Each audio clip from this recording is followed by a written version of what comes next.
அஸ்ஸலாமு அலைக்கும் வரஹ்மத்துல்லாஹி வபரகாத்துஹு. இன்றைக்கான பதிவில் துல்ஹஜ் பிறை 7, 8, 9, 10 ஆகிய நாட்களில் ஒவ்வொரு தாயும் தன்னுடைய பிள்ளைகளுக்காக செய்ய வேண்டிய ஒரு மிகச்சிறந்த ஒரு அமலை தான் நம்ம பார்க்க போகிறோம். இந்த நாளில் தான் இந்த அமலை முடிக்கணும். அப்படி முடிச்சிங்க அப்படின்னா உங்களோட பிள்ளைகளுடைய எதிர்காலம் ரொம்ப சிறப்பாக இருக்கும். அது சின்ன பிள்ளைங்களா இருந்தாலும் சரி, கொஞ்சம் வளர்ந்த பிள்ளைங்களா இருந்தாலும் சரி. எனவே இன்ஷா அல்லாஹ் உங்களுடைய பிள்ளைகளுக்காக இந்த புனிதமான நாட்களை நீங்கள் பயன்படுத்திக்கோங்க. ஏன்னா இன்றைக்கு நிறைய பெற்றோர்களுடைய பிரச்சனை என்ன அப்படின்னா, என்னுடைய பிள்ளைகள் என்னுடைய பேச்சை கேட்க மாட்டேங்குது, வழி தவறி போகிறாங்க, சரியாக படிக்க மாட்றாங்க, சரியான வேலைக்கு போக மாட்றாங்க, எங்களை கவனிக்க மாட்றாங்க, எங்கள் மேலே பாசம் இல்லை, எங்கள் மேலே அன்பு இல்லை, நாங்கள் நல்ல முறையில் தான் அவங்கள வளர்த்தோம் அப்படின்னு நிறைய பெற்றோர்கள் புலம்பக்கூடியதை நம்ம பார்த்துட்டு தான் இருக்கோம். அப்படிப்பட்ட சூழ்நிலையில் தான் நம்ம வாழ்ந்துட்டுருக்கோம். 100க்கு 80% பேர் இந்த கவலையில் இருக்காங்க. எனவே இந்த அமலை நீங்கள் நல்ல முறையில் முடிச்சிங்க அப்படின்னா நல்ல மாற்றத்தை நீங்கள் கண்கூடாக பார்க்க முடியும்.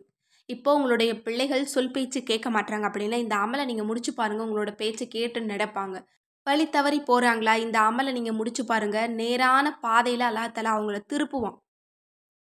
இன்னும் உங்களுடைய பிள்ளைகளின் மீது எந்த கவலை உங்களுக்கு இருந்தாலும் சரி, இந்த அமலை முடிச்சு அல்லாஹ்விடத்தில் நீங்கள் அந்த கவலையை தெரிவிங்க. கண்டிப்பாக அல்லாஹ் தஆலா அவங்கள அப்படியே மாற்றிடுவான். அவங்கள உங்களுக்கு பிடிச்ச முறையில் மாற்றி அவங்க மூலம் உங்களுக்கு அல்லாஹ் பரக்கத் செய்வானா.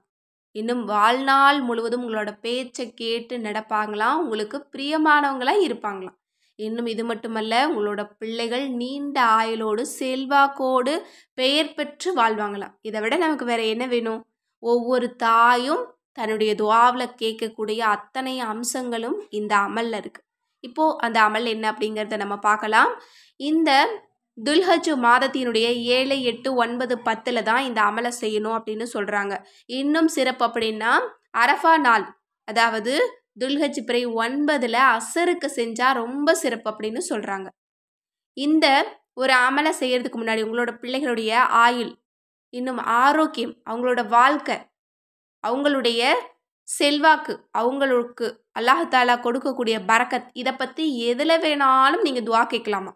அவங்க எப்படி வாழணும், எவ்வளோ கண்ணியமாக வாழணும், எவ்வளோ வசதியாக வாழணும், எப்படி ஆரோக்கியமாக இருக்கணும், எவ்வளோ அழகாக இருக்கணும், எவ்வளோ கண்ணியமாக இருக்கணும், எவ்வளோ அறிவாக இருக்கணும்னு நீங்கள் நினைக்கிறீங்களோ, அவங்களோட ஃப்யூச்சரை பற்றி, எதிர்காலத்தை பற்றி உங்களுக்கு எப்படிப்பட்ட கவலை இருந்தாலும் சரி, எப்படிப்பட்ட தேடல்கள் இருந்தாலும், எதிர்பார்ப்புகள் இருந்தாலும் இந்த அமல் போதும் அப்படிங்கிறாங்க.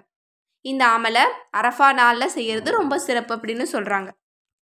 இந்த அமலை செய்கிறதுக்கு வெறும் ஒரு 10 நிமிஷம் இருந்தால் போதுமானது. எப்படி செய்யணும் அப்படின்னா, நீங்கள் நல்ல முறையில் ஒழு செஞ்சுட்டு கிப்லாவை முன்னோக்கி உட்காந்து தரூத் இப்ராஹிம் ஸலவாத் இருக்கு இல்லையா, அதை 21 முறை ஓதணும். அதற்கு பிறகு அல்லாஹும்ம லப்பைக் இந்த திக்ரை 447 முறை ஓதணும். அதற்கு பிறகும் 21 முறை தரூத் இப்ராஹிம் ஸலவாத்தை தான் ஓதணும்.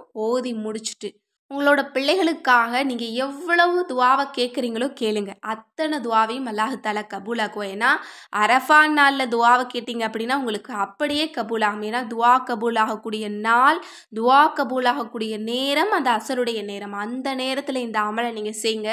அல்ஹம்துலில்லாஹ் உங்களோட பிள்ளைகளினுடைய எதிர்காலம் ரொம்ப சீரும் சிறப்புமாக இருக்கும். நீங்கள் எப்படிப்பட்ட வாழ்க்கை வாழணும்னு நினைக்கிறீங்களோ அதை விட சிறந்த வாழ்க்கையை அல்லாஹ் தருவோம். ஏன்னா இந்த மூன்றுமே சேர்ந்து, அதாவது அரஃபாவினுடைய நாள், அடுத்தது அசருடைய நேரம், துஆ கபூலாகக்கூடிய நேரம், இன்னும் இந்த அமல், அதோடு அதிகப்படியான ஒரு தாயினுடைய துஆ, இது எல்லாம் சேர்ந்து உங்களுடைய பிள்ளைகளுடைய எதிர்காலம் ரொம்ப சிறப்பாக இருக்கும். இன்ஷா அல்லாஹ் இந்த அமலை நீங்கள் முடிச்சு பாருங்கள். இந்த வருடத்தில் அவங்கக்கிட்ட இருந்து நீங்கள் மாற்றத்தை எதிர்பார்க்கலாம். ஏன்னா இந்த நீங்கள் அமலை முடிச்சிங்க அப்படின்னாலே அல்லாஹ் தஆலா அவங்க மூலமாக உங்களுக்கு பரக்கத் செய்கிறானா. எப்படிப்பட்ட ஒரு நல்ல அமல் பாருங்க. நம்மளுடைய பிள்ளைகளுக்காக கேட்குறோம், அந்த துஆ அப்படியே கபூல் ஆகுது. அதோடு சேர்த்து அவங்களின் மூலமாக அல்லாஹ் தஆலா நமக்கும் பரக்கத் கொடுக்குறான். இந்த ஒரு அமலின் காரணத்தினால உங்களுக்கும் உங்களுடைய பிள்ளைகளுக்கும் இடையில நெருக்கம், அதிகமான பாசம் உண்டாகும். இதைத்தான் ஒவ்வொரு பெற்றோர்களுமே எதிர்பார்க்கக்கூடியது. ஒவ்வொரு தாயினுடைய எதிர்பார்ப்பையும் பூர்த்தியாக்கக்கூடிய ஒரு அமல். எனவே இன்ஷா அல்லாஹ் இந்த அமலை தாயும் செய்யலாம், தந்தையும் செய்யலாம். எனவே உங்களுடைய பிள்ளைகளுடைய வாழ்க்கை நல்லா இருக்கணும் அப்படின்னா இந்த அமலை யாருமே மிஸ் பண்ணிடாதீங்க. எனவே இந்த சிறந்த அமலை செய்து இதனுடைய சிறப்பையும் பலனையும் அடைந்து கொள்ள எல்லாம் வல்ல அல்லாஹ் நம் அனைவருக்கும் நற்கிருபை செய்வானாக. ஆமீன் என்று கூறி இந்த பதிவை நிறைவு செய்கிறேன். அஸ்ஸலாமு அலைக்கும் ரஹ்மத்துல்லாஹி வபரகாத்துஹு.